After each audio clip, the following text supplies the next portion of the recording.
Students, welcome to the online biology classes. Today we'll start the new topic, that is kingdom plantae.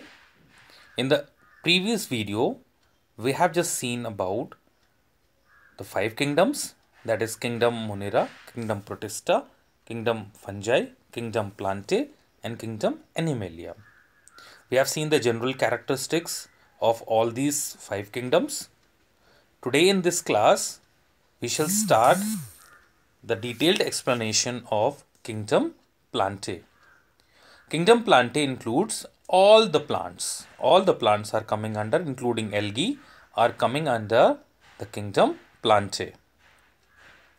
Now we'll be classifying the plants according to the different characteristics. The next level of classification is based on whether the differentiated plant body has specialized tissues for the transport of water and other substances, and whether the plant body is well differentiated into root, stem and leaves. So that will be the basis for further classification of kingdom Plantae. So kingdom Plantae is again subdivided into different divisions, and there are three broader divisions under kingdom Plantae.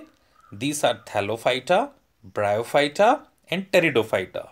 And what are the basis of classifying the Plantae into these three broad divisions is whether the plant body is differentiated into root, stem and leaf, and whether or not the well developed and specialized tissues for the conduction of water and minerals are present or not. That is, xylem and phloem are present or not.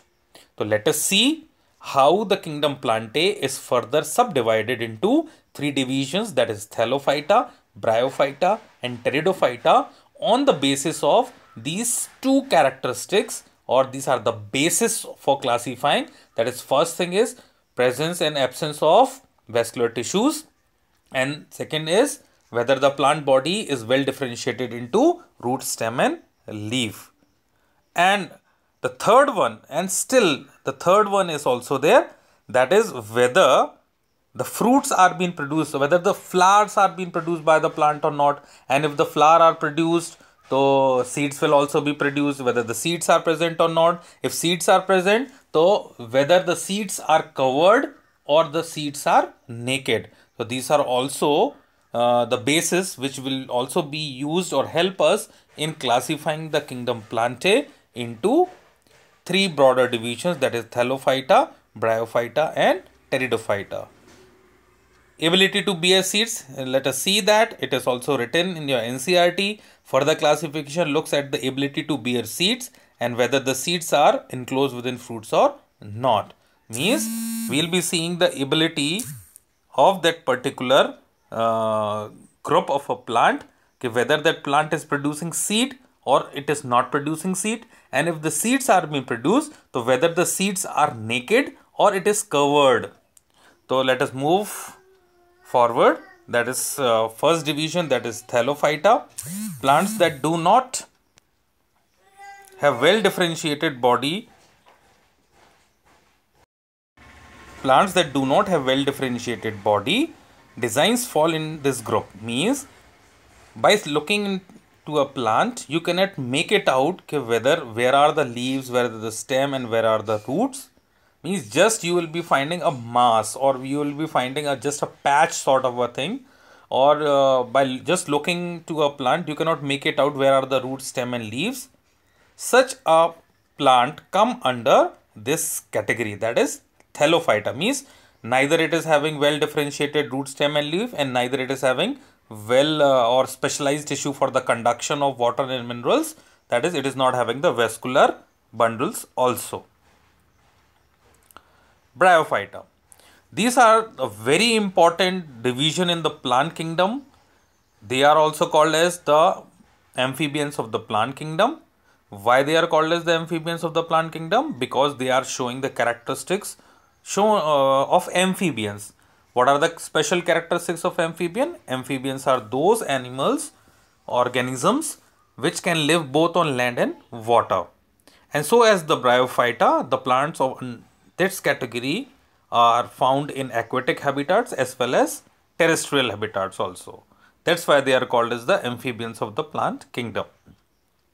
Now let us see whether they are having the well developed vascular bundles or not, or they are having well differentiated plant body or not. So here in this bryophyta, we can see that the plant body can be differentiated to form stem and leaf like structures. Means by looking to this category of plants, you can make it out okay, where are the stems and where are the leaf. But they are not having the specialized tissues for the conduction of water and other substances. Means this is the next higher stage than Thellophyta. Means Thellophyta neither have well differentiated plant body, nor they are having well developed vascular tissues. But this is the next higher category, that is Bryophyta. It is having well differentiated plant body, but it is not having the conducting tissues. Now examples of this Bryophyta are moss and mercantia. Pteridophyta. This is the third division of the plant kingdom.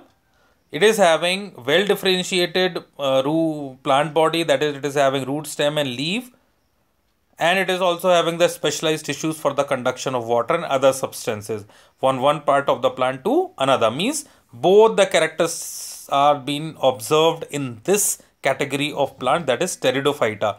Means they are having the well differentiated plant body and specialized tissues for the conduction of water.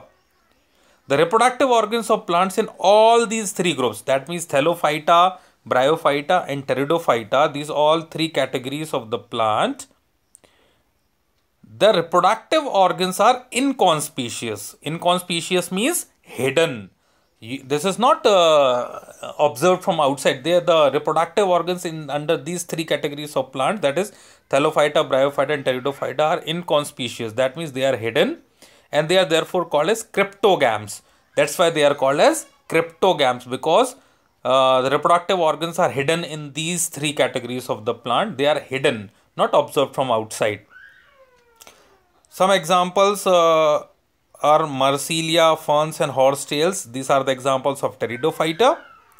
Now we were just talking about the reproductive organs in these three categories of plant, that is they are inconspicuous, and therefore they have given a special name, that is cryptogams, or those with hidden reproductive organs. Here it is clearly written, inconspicuous means hidden reproductive organs. On the other hand, plants with well differentiated reproductive part are called as phanerogams. Okay, so the category of the plants in which the reproductive organs are hidden are called as cryptogams. But on the other hand, the plants which is having well differentiated, means you can easily identify where are the reproductive organs, they are called as phanerogams. So here we can see that cryptogams and phanerogams. Cryptogams means reproductive organs are hidden, and phanerogams means clearly visible reproductive parts. I think in the ray diagram also it is given, the 5 kingdom classification. Okay, this we have just seen. Let us come to the ray diagram of plantae, kingdom plantae. Here it is. Let us see this. Plants do not have differentiated plant body. Thellophyta, yes, clearly we have just seen it. Have differentiated plant parts. In this, two things are coming: without specialized vascular tissues and with vascular tissues. So without specialized vascular tissues are bryophytes, that we have already seen. With vascular tissues, so here again it has been divided into two branches, that is do not produce seed and produce seeds. Do not produce seeds are the Pteridophyta, which are also called as cryptogams. Here it is not written, but it is the cryptogam, that is do not produce seed are Pteridophyta, that is cryptogams. Produce seeds are the phanerogams. Now phanerogams, which is producing seeds, are again divided into two categories: bear naked seeds and bear seeds inside fruits. So that is very interesting to note down, that now phanerogams means those categories of plants which produce the flowers and the reproductive organs are clearly visible, are called as phanerogams. Now phanerogams again get divided into two categories, that is whether they are bearing naked seeds or whether the seeds are enclosed inside fruit. If the seeds are naked, that means nothing covers it, means no fruit is there, only the naked seed is there in the plants. Such category of plants are called as gymnosperms. Gymno means naked and sperma means seed. That's why they are naked seeds. Gymno means naked and sperma means seed. So naked seed bearing plants are called as gymnosperms. Then the plants which bear the seeds, which is having the fruit, also means seeds are inside the fruit. That means they are covered seed bearing plants. So means naked seed bearing plants are called as gymnosperms and covered seeds bearing plants are called as angiosperms. Now again these angiosperms are also divided into two categories. Whether the seeds have two cotyledons. Because if the seeds are present, whether the seeds are naked or they are covered, if they are naked, they are called as gymnosperm. If they are covered, they are called as angiosperms. Again, if covered seeds are present, so whether the seeds have two cotyledons, means the seeds can be broken into two. You have seen a chickpea? We all have seen gram seed, we have seen rajma seed, we all have seen groundnut seed. If we will be just seeing that seed can be broken into two equal parts, that is cotyledons. So such type of plants which have two parts in a seed, or seeds can be divided into two equal halves, that is cotyledons, are called as dicots. And the seeds with only one cotyledon, means you cannot divide that seed into two equal halves, are called as monocots. Means single cotyledons means monocot, mono means one, di means two, that means two cotyledons. If seed is having one cotyledon, it is called as monocot. If the seed is having two cotyledons, it is called as dicot. Example of monocot is maize. You all have seen that maize seed that cannot be divided. That is in local language it is called as bhutta. In that seed, if you will be just seeing, that seed cannot be divided into two equal halves. So let us recall it once again. Plantae, it is on the basis of the characteristics, that is whether plant body is differentiated into leaf, stem and root or not, and whether they are having the vascular tissues or not. It can divided into three broader divisions, that is thallophyta, bryophyta and pteridophyta. So we have seen if plant body is differentiated, not differentiated, it is thallophyta. Neither it is having well developed vascular tissues. If it is having plant bodies differentiated into leaf, stem and root, again two categories. Without specialized vascular tissues is bryophyta. With vascular tissues is pteridophyta. Then if seeds are produced, they are called as cryptogams. If seeds are not produced, they are called as cryptogams. If seeds are produced, they are called as phanerogams. If seeds are produced, whether the seeds are naked or they are covered, if naked seeds are there, they are called as gymnosperms. If covered seeds are there, they are called as angiosperms. Again, the angiosperms is divided into two on the basis of cotyledons. If one cotyledon is there in the seed, it is called as monocot. If two cotyledons are there in the seed, they are called as dicots. So let us come again. We have just seen this thing, bryophyta, pteridophyta, thallophyta. Now again on the basis of flowering and non-flowering plants, or we can say the seed bearing seeds or not bearing seeds, again we have seen two categories, cryptogams and phanerogams. Reproductive organs are conspicuous and inconspicuous. So seed bearing plants are called as phanerogams. Now these phanerogams, on the basis whether the seeds are naked or they are covered, again they are divided into two categories, that is angiosperms and gymnosperms. The word is made from two Greek words. Angio meaning covered and sperma means seed. So they are called as angiosperms, that means covered seed bearing plant. The seed developed into an ovary which is modified to become fruit, and then fruits will develop the seeds inside, cotyledons will be there, and seed leaves, again the angiosperms are having cotyledons. Cotyledons are called as seed leaves because many instances they emerge and become green when the seed germinate. The angiosperms are again divided into two groups, that is on the basis of cotyledons, that we have already seen, we have already discussed. Gymnosperms means, gymno means naked and sperma meaning seed. So naked seed bearing plants are called as gymnosperms. Examples are pine and deodar. Let us move to the next slide. This we have already discussed. Now we'll be coming to kingdom Animalia. So this is a bit larger kingdom where we'll be just talking about different phylums. So 11 phylums we'll be just seeing in this kingdom Animalia. These are the organisms which are eukaryotic, multicellular, already seen. Their cell do not have cell walls. We have discussed in the previous video. Most animals are mobile. That means they can move from one place to another place. They are further classified based on the extent and type of the body design differentiation found. So in the previous video, yesterday I have sent one video. In that we have just seen the 11 divisions we have seen, phylums, 11 phylums we have just seen. In that we have discussed about only I have just taken the names of these phylums, but now today we'll be just discussing few of the phylums, and remaining phylums will be covered in the next video that I'll be sending tomorrow. So let us begin with the first phylum, that is phylum Porifera. The word Porifera means organisms with holes, means pores. The organisms which are having holes all over the body are coming under this category. They are non-motile animals and attached to some solid support. Means they are non-mobile. Means they does not move from one place to another place. Rather than that, they stuck themselves to one of the solid support and remain there. Their holes are called as pores all over the body.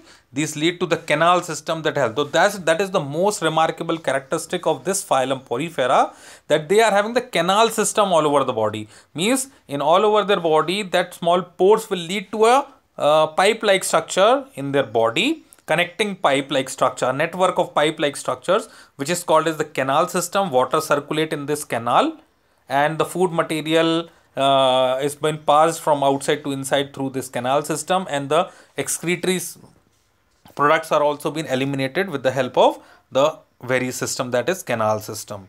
Animals are covered with a hard outer layer or skeleton. The body design involves very minimal differentiation and division into tissues. They are commonly called sponges. They are mainly found in marine habitats. So their habitat is marine. They are called as sponges. They remain attached to the solid support. They are having canal system. They are having harder outer exoskeleton, and water gets circulated inside their body, and with the help of that only it receives the food and it eliminates the waste material. So the most remarkable characteristic is they are having holes all over the body. Let us move to the next phylum, that is phylum Coelenterata. They are also called as Cnidaria. These are the animals living in water. They show more body design differentiation, means more than Porifera. So Porifera are the simplest one, means they are having cellular level of organization, means their body is having only cells. They have not been grouped together to form the tissue, that is the next higher level. Now in this Coelenterata, they show more body design differentiation. There is cavity in the body, means they are having the cavity inside the body. The body is made up of 2 layers of cell. Body is having 2 layers of cell, means the cells are grouped together to form 2 layers. One makes up the cells on the outer side of the body, and the other makes the inner lining of the body. Means their body is having 2 linings now, the inner lining of the cells and outer lining, and they have been given the names accordingly also. Some of these species live in colonies, that is corals, while others have solitary lifespan, that is hydra. Jellyfish, sea anemone are common examples. Okay, so what is the speciality we have just seen in this category of animals, that is Coelenterata? They are having the body cavity. They are having 2 layers in the body, outer and inner, and they live in colonies also. They live alone also, plus they are having much complex body design as compared to Porifera. Not that much differentiated, but it is having more advanced than Porifera. Now we'll be coming to the next phylum, that is phylum Platyhelminthes. The body of animals in this group is far more complexly designed than in the 2 or other groups we have considered so far. Means these 2 groups which we have considered, that is Porifera and Coelenterata, they are having far more complex body design and differentiation. The body is bilaterally symmetrical. Now what is bilaterally symmetrical? Bilaterally symmetrical means if you cut the body, that should be divided or it should superimpose over each other. So bilaterally means from head to toe, only if you are cutting an organism that is superimposed over each other, not in any other plane. Only in one plane, if you are cutting an organism and overlapping the cut portion over another one, that comes exactly over it. That is superimposing. So bilateral symmetry means from head to tail only if you are cutting an organism and that is superimposing. That is bilateral symmetry.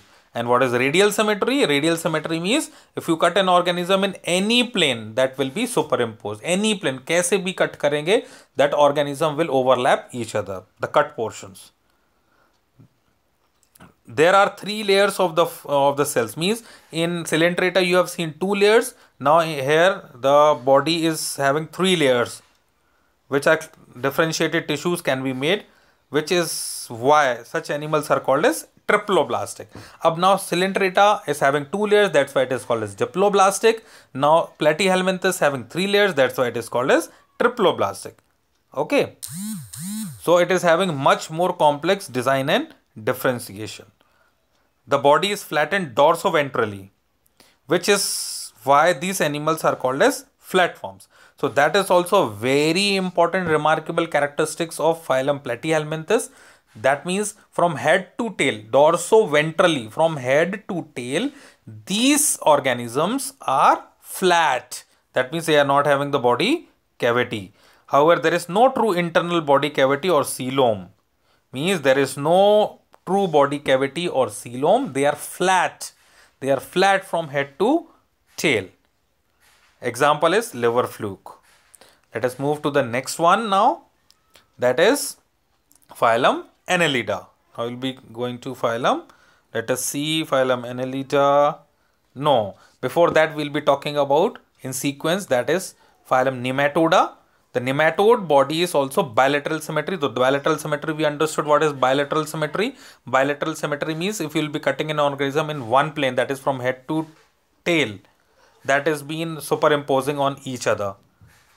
And triploblastic, that means three layers in the body.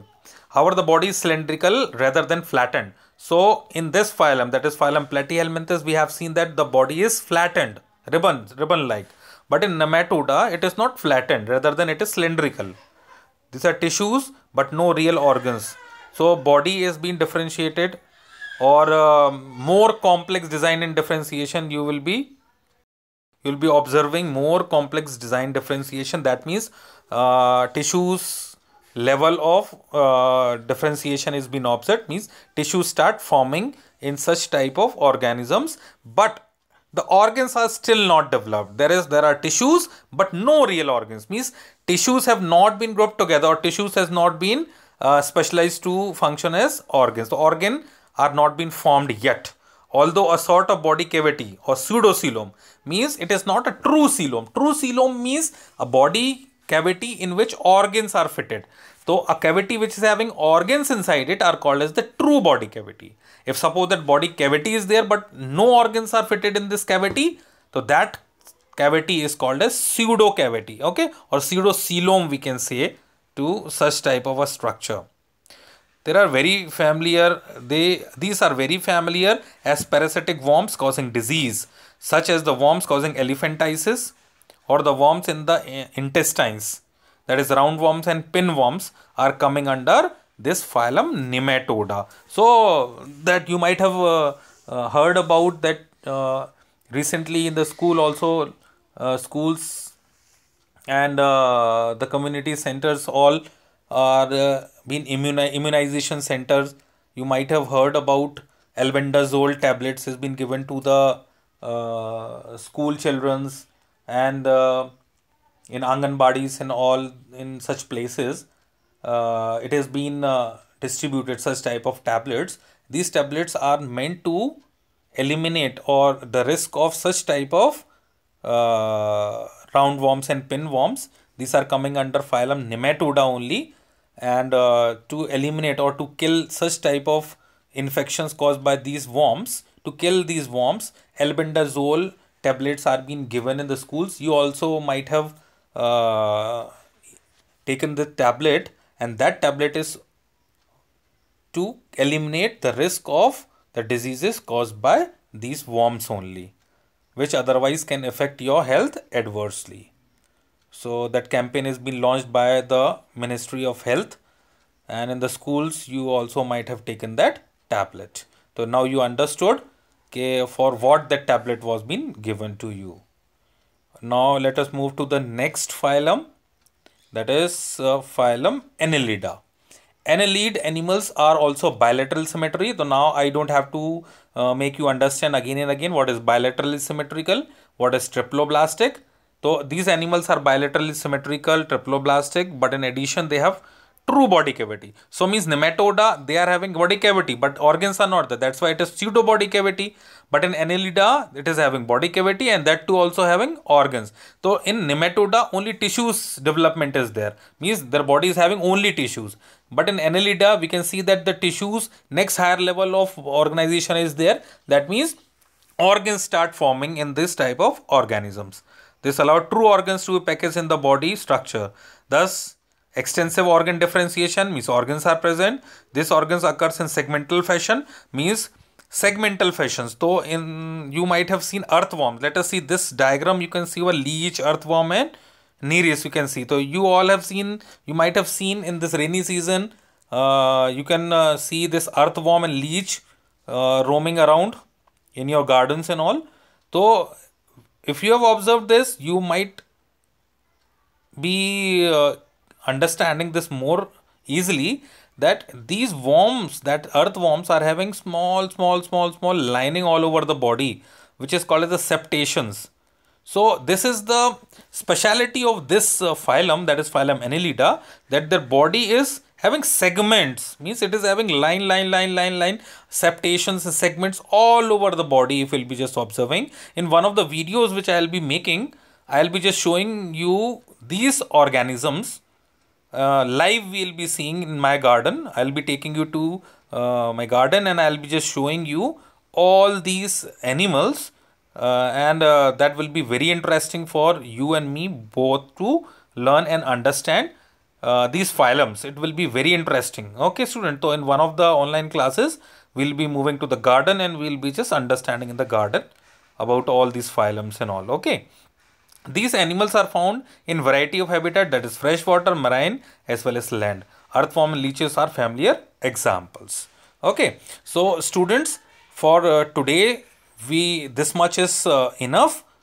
In the next video, we'll be just talking about the next phylums, that is Arthropoda, Echinodermata, Protochordata, Mollusca, and then we'll be just coming to vertebrata, cyclostomata, and the next topics we'll be just covering in the next video. For today, we have done till phylum Annelida, and from tomorrow we'll be just understanding phylum Arthropoda, and possibly tomorrow shall move to my garden, and we'll be just trying to see these organisms live. Thank you, students.